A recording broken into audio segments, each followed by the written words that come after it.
जय माँ भवानी आपण मानक आस्ट्रोशक्ति कार्यक्रम को स्वागत। मकर राशि व्यक्तिशेष मानक आज भिडटी बहुत उपादेय भिड।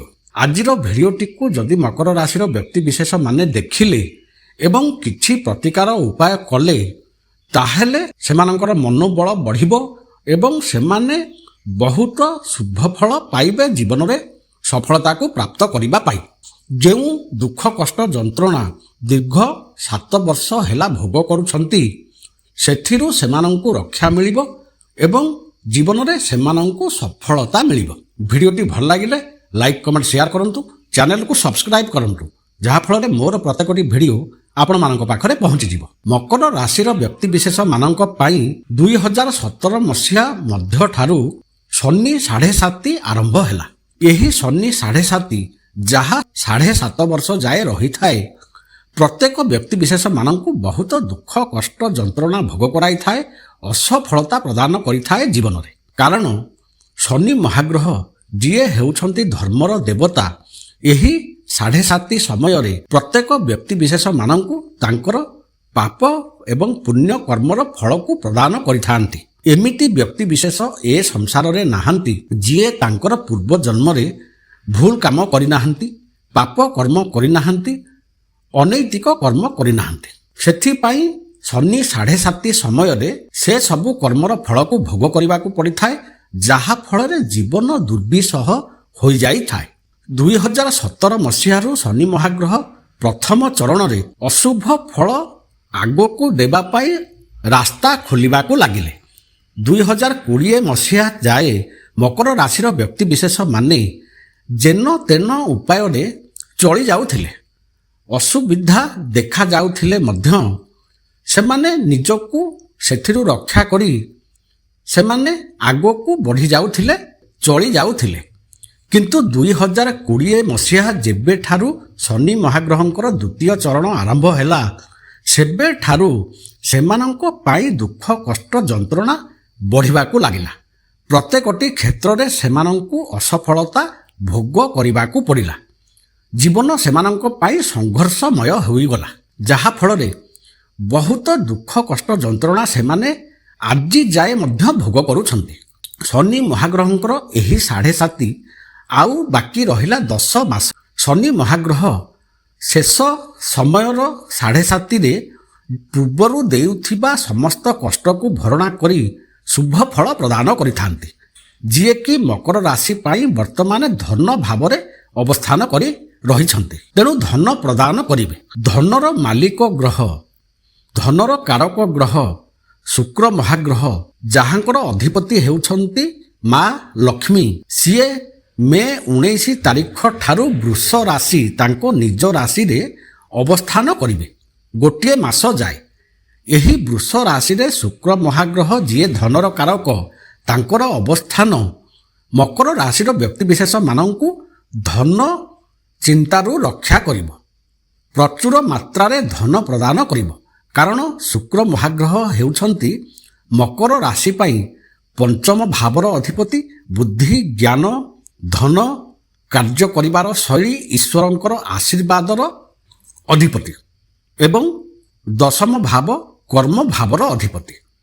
सेथिपाई शुक्र महाग्रह पंचम भावरे तांको निज घरे त्रिकोण भावरे जहा अत्यंत शुभ भाव अवस्थान करी मकर राशि व्यक्ति विशेष मानंकु धन कष्टरू रक्षा करिवे, सुविधा सुजोग सबु जुटेइबे, जहा फल रे धन जनित समस्या दूर हेबो। नूतन कर्म करिवे, कर्म रे मध्य सफलता प्राप्त करिवे। सेही पंचम भावरे शुक्र महाग्रहंक घरे वृष राशि रे बृहस्पति महाग्रह मे 1 तारिखरू अवस्थान करिबा आरंभ कलेनी। जीए हेउछंती ऐश्वर्यर मालिक, जीए हेउछंती धनर मध्य मालिक, कर्मर मालिक, आयर मालिक, बुद्धि ज्ञानर मालिक। सेथिपाई मकर राशि व्यक्ति विशेष माने बहुत शुभ फल भोग करने को जाउछंती। बृहस्पति महाग्रह जेतेबेले मे 1 तारिख दिन वृष राशि को गमन कले सेही समय रे अतिचारी जोगरे गमन करथिले, जार अर्थ हैला बृहस्पति महाग्रहंकर गति सेही समय रे बहुत अधिक रहिथिला। 4 ପରିବର୍ତ୍ତେ 14 ଥିଲା ବୃହସ୍ପତିଙ୍କର ଗତି। ଗୋଟିଏ କଥା ଭାବନ୍ତୁ, ଯଦି ଗୋଟିଏ ଟ୍ରେନ୍ 100 କିଲୋମିଟର ସ୍ପିଡରେ ଯାଉଛି, ଆମେ ପ୍ଲାଟଫର୍ମରେ ଠିଆ ହୋଇଛନ୍ତି, ଆମେ କୌଣସି ବସ୍ତୁକୁ ଟ୍ରେନ୍ ଭିତରେ ଥିବା କୌଣସି ବନ୍ଧୁଙ୍କୁ ଦେବାକୁ ଚାହୁଁଛନ୍ତି କିମ୍ବା ସିଏ ଆମକୁ ଦେବାକୁ ଚାହୁଁଛନ୍ତି। ଟ୍ରେନ୍ର ଗତି ଯଦି 100 କିଲୋମିଟର ବେଗରେ ରହିବ, ତାହେଲେ ସିଏ ଆମକୁ କିଛି ଦେଇପାରିବେ ନାହିଁ, ଆମେ ତାକୁ ଧରିପାରିବା ନାହିଁ, ବା ଆମେ ତାଙ୍କୁ କିଛି ଦେଇପାରିବା ନାହିଁ, ସିଏ ତାକୁ ଧରିପାରିବେ ନାହିଁ। ବୃହସ୍ପତି ମହାଗ୍ରହଙ୍କର ଏହି ଅତିଚାରୀ ଗତି ବା ଅତ୍ୟନ୍ତ କ୍ଷିପ୍ର ଗତି ଯୋଗୁଁ ବୃହସ୍ପତି ମହାଗ୍ରହଙ୍କ ତରଫରୁ ଯେଉଁ ଶୁଭ ଫଳ ମିଳିବା କଥା ମକର ରାଶିର ବ୍ୟକ୍ତିବିଶେଷମାନଙ୍କୁ ପଞ୍ଚମ ସ୍ଥାନରେ ଅବସ୍ଥାନ କରିଛନ୍ତି ବୋଲି, ଯାହା ବହୁତ ଶୁଭ ସ୍ଥାନ ବୃହସ୍ପତି ମହାଗ୍ରହଙ୍କ ପାଇଁ, ତାହା ମିଳିପାରିଲା ନାହିଁ ଏବଂ ମିଳିପାରିବ ନାହିଁ ମେ ମାସ 18 ତାରିଖ ଯାଏ। ମେ ମାସ 19 ତାରିଖ ଠାରୁ ବୃହସ୍ପତି ମହାଗ୍ରହ ତାଙ୍କର ବେଗକୁ କମାଇବେ, ତାଙ୍କର ଗତିକୁ କମାଇବେ, ଯାହାଫଳରେ ତାଙ୍କର ଶୁଭ ଆଶୀର୍ବାଦ ଆମମାନଙ୍କ ପାଖକୁ ଆସିବ। ଦୁଇ ଜଣ ଯାକ ଧନର ଅଧିପତି, କର୍ମର ଅଧିପତି, ଆୟର ଅଧିପତି, ବୁଦ୍ଧି ଜ୍ଞାନର ଅଧିପତି, ପଞ୍ଚମ ଭାବ ତ୍ରିକୋଣ, ଯାହା ଅତ୍ୟନ୍ତ ଶୁଭ ଭାବ, ସେହି ସ୍ଥାନରେ ଅବସ୍ଥାନ କରିଥିବା ଯୋଗୁଁ ବହୁତ ଶୁଭ ଫଳ ପ୍ରଦାନ କରିବେ ମକର ରାଶିର ବ୍ୟକ୍ତିବିଶେଷମାନଙ୍କୁ ମେ ମାସ 19 ତାରିଖ ଠାରୁ। ଏବଂ ଏହି ଶୁଭ ଫଳକୁ ବଢ଼ାଇ ଦେବେ ଶନି ମହାଗ୍ରହ, ଯିଏ ହେଉଛନ୍ତି ମକର ରାଶିର ଅଧିପତି ଗ୍ରହ ଏବଂ ଅବସ୍ଥାନ କରିଛନ୍ତି ତାଙ୍କର ଅତି ପ୍ରିୟ ରାଶି କୁମ୍ଭ ରାଶିରେ ଧନ ଭାବରେ। ସେଥିପାଇଁ ବ୍ୟସ୍ତ ହୁଅନ୍ତୁ ନାହିଁ। ଦୁଃଖ କଷ୍ଟର ସମୟ ସରିଲା, ଶୁଭ ସମୟ କବାଟ ପାଖରେ ଆସି ଠକ୍ ଠକ୍ କଲାଣି।